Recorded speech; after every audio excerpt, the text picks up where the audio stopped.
Cofield and Company's Eye on Sports Betting with Sammy P.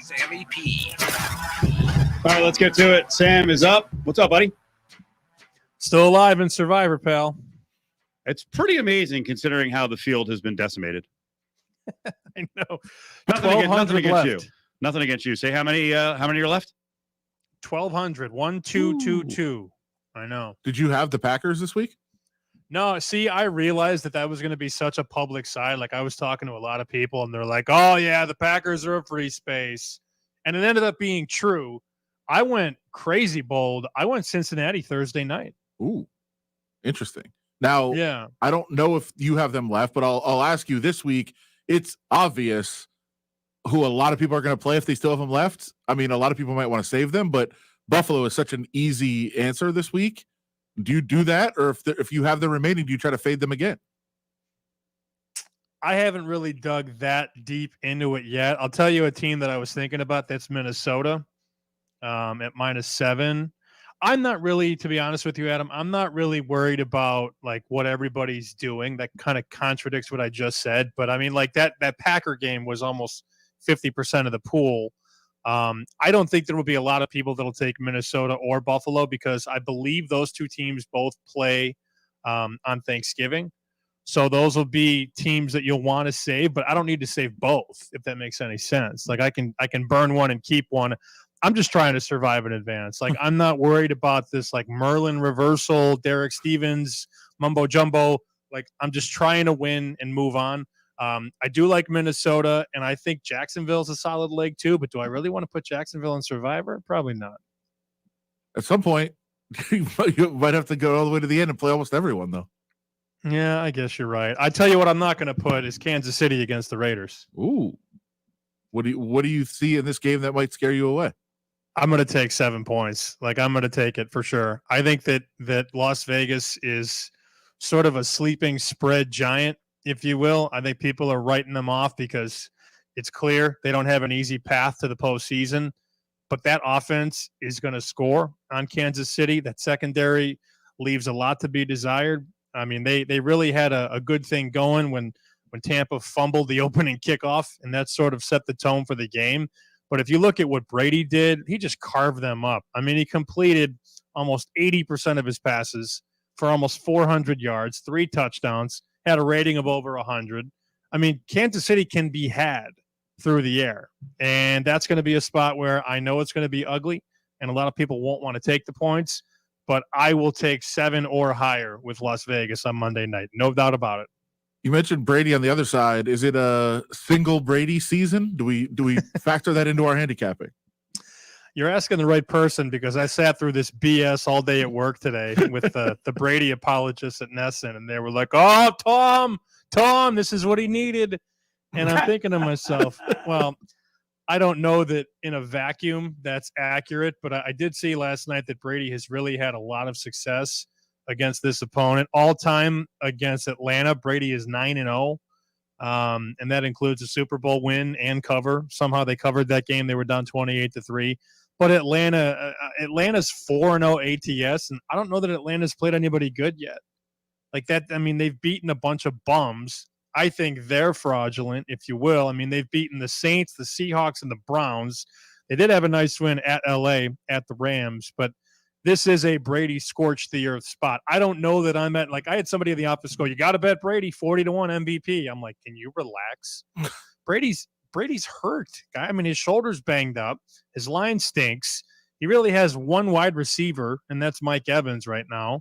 I'm not there on Brady MVP or Buck Super Bowl, but I would hate to be the Atlanta Falcons this week. That's for sure. Sam Panayotovich with us from Nesson, Fox Sports. He's here on ESPN Las Vegas and ESPN Reno. All right, so what are we thinking right now, and what do the odds look like for Super Bowl matchups, Super Bowl teams at the quarter pole? I think, I really do think, and this won't be popular, but when you look at the NFC, I think it's as wide open as it's been in a while. And I think if you put in either Green Bay or Philly, you're going to be okay. And what I mean by that is you're going to probably have a good spot or a good path to get to the NFC Championship game, at which point you could do what you have to do, if you know what I mean. You can find the Eagles at 8-9-1. You can find the Packers at 11-1. If you shop around, always get the best price. I mean, Green Bay, they didn't look great on Sunday, but I've told you this, Steve, for months now on this program. Green Bay's offense is going to be a lot better in December than it is right now because Rodgers is still getting acclimated, not only with his line that's getting healthier. Bakhtiari just got back recently. Jenkins is just getting back into form. He's still throwing to a lot of young wide receivers. I think they're going to make a move at the trade deadline, bring in a wide receiver. So this offense is going to get better, and it's still predicated on them being able to run the football, which they do with great success. So that team is going to be fine, and Philly has the most talented roster in the NFC. So I think if we avoid the AFC, we avoid that gauntlet of Buffalo, Kansas City, Baltimore, Cincinnati, Chargers, Dolphins. There's a lot of good teams in the AFC. I don't think there are a lot of good teams in the NFC. So I think what you do right now is put one of those two teams in your back pocket, whether it be the Eagles at 8-1 or the Packers at 11-1, and start to build that portfolio from there. They don't have to win the Super Bowl for you to make money, but I like what I've seen from Philly, and I still think the Packers are going to be a tough out because of their defense and because they have Aaron Rodgers. Stick with the NFC for a second. I saw you tweet out a number that you saw in the broadcast last night with the Rams and the Niners, and you said the Rams had been outscored badly in the fourth quarter. Should we be fading the Rams until they start getting it right? Yes and no. Things turn on a dime in the NFL, so I'm always cautious of a blind fade going forward. But, yeah, that was an alarming number that I saw on ESPN's broadcast last night. They're getting drubbed, shellacked in the fourth quarter. They've been outscored, small sample size, I know, 4 games, but 44-3, that's a problem. And I think Sean McVay, he gets a lot of credit for being this quarterback whisperer. Matthew Stafford got drilled in the backfield all game long. We look at his sack number. I think he took 7 sacks, but he was hit more and he was hurried even more. And that was an issue before they solidified the offensive line the end of last season. That was the issue the year before with Matthew Stafford. Like, how can you protect him? How can you keep him upright? That team has a lot of problems right now. And where is Allen Robinson? He's on a freaking milk carton right now. I mean, for other teams, the task is simple. You double or bracket Cooper Kupp and make Matthew Stafford go through his progressions and go through his reads. That is not a good offense right now. And here's the other thing, Steve. They've played 4 games. They've only covered 1 of the 4. So until I see improvement from the offensive line and until we see a second playmaker, like last year they had OBJ, they had Robert Woods before he got hurt. They don't have a number 2 banana at wide receiver, and that's a serious problem for the Rams. Dare I say this, that the Jets and Dolphins is an intriguing game to analyze. Dolphins, Bridgewater in there, -3.5 on the road. You just got to fit the Jets in any way you can, huh? It is intriguing, and here's why it's intriguing, is that you're seeing an avalanche of professional money on the Jets here. Now, this number opened Miami -6. And, of course, that was the early number before last week. That was the look-ahead number, if you will, at the Superbook in Vegas. And most books opened it back up around 5, 5.5, and now we're at 3. So we've seen a lot of respected players hit that, hit it from 4 to 3.5, down to 3 at the Westgate, down to 3 at the Caesars. So you're getting some sharp play on the Jets. And I know that the wise guys have been betting the Jets for the last 10 years. They haven't made a lot of money on this team. But Teddy Bridgewater laying points on the road. I have my criticisms with Bridgewater. And I know people love to look at his ATS number. He's like 22-3 all time as a dog. But this offense leaves a lot to be desired because neither Tua or Bridgewater can throw the deep ball with accuracy. And that's really what this team needs. And I don't see it with Bridgewater. I lean to the Jets, don't really love it. But, yeah, that game actually has some excitement for the first time in a long time. Miami and New York has been a boring game for years in this league. You want to talk intriguing? Can Bill Belichick find a way to slow down the juggernaut that is the Lions offense? The first thing that you start with in that game is not Goff against Belichick, and it hasn't been pretty. Goff in 3 meetings has completed 52% of his passes, 2 touchdowns, 4 picks. He's taken 9 sacks. Not a large sample size, we know that, but I don't expect much to change there. Here's where it gets interesting. Detroit's defense is horrendous against the run. They are the third worst team in the NFL against the run. 662 rushing yards.